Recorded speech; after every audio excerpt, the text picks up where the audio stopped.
खुतबा हुज्जतुल विदा में रसूल खुदा का पैगाम उम्मत के नाम।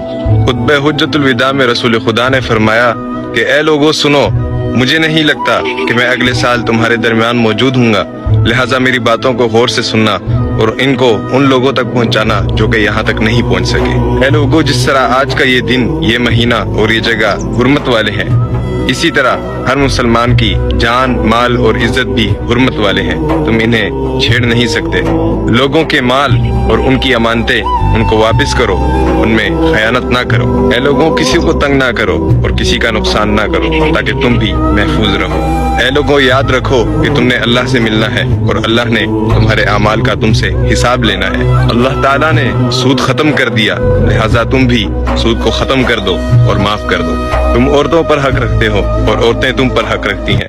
जब वो अपनी तमाम हुकूक पूरी कर रही हैं, तो तुम पर लाजिम है कि उनकी तमाम जिम्मेदारियां पूरी करो। रसूल खुदा ने फरमाया, वला तक़रबुज़्ज़िना, और जिना के करीब भी मत जाना। ऐ लोगों, मेरी बात गौर से सुनो।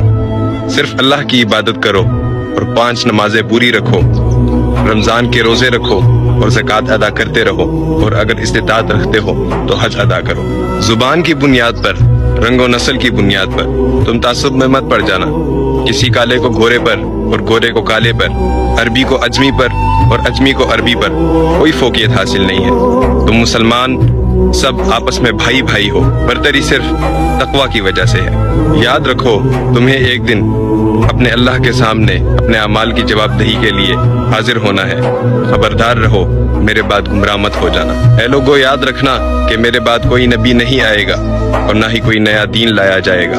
ऐ लोगों, मैं तुम्हारे लिए 2 चीजें छोड़ कर जा रहा हूँ, एक कुरान और दूसरा मेरे अहले बैत। तुम इनकी पैरवी करोगे तो कभी गुमराह नहीं होगे। सुनो, तुम लोग जो मौजूद हो, इस बात को अगले लोगों तक पहुंचाना और वो इसे अगले लोगों तक पहुंचाएं, और ये मुमकिन है कि बाद वाले मेरी बात को पहले वालों से ज्यादा बेहतर समझ सकें। और फिर आखिर में रसूल खुदा ने अपना चेहरा अनवर आसमान की तरफ उठाया और फरमाया कि ए अल्लाह, गवाह रहना कि मैंने तेरा पैगाम तेरे लोगों तक पहुंचा दिया।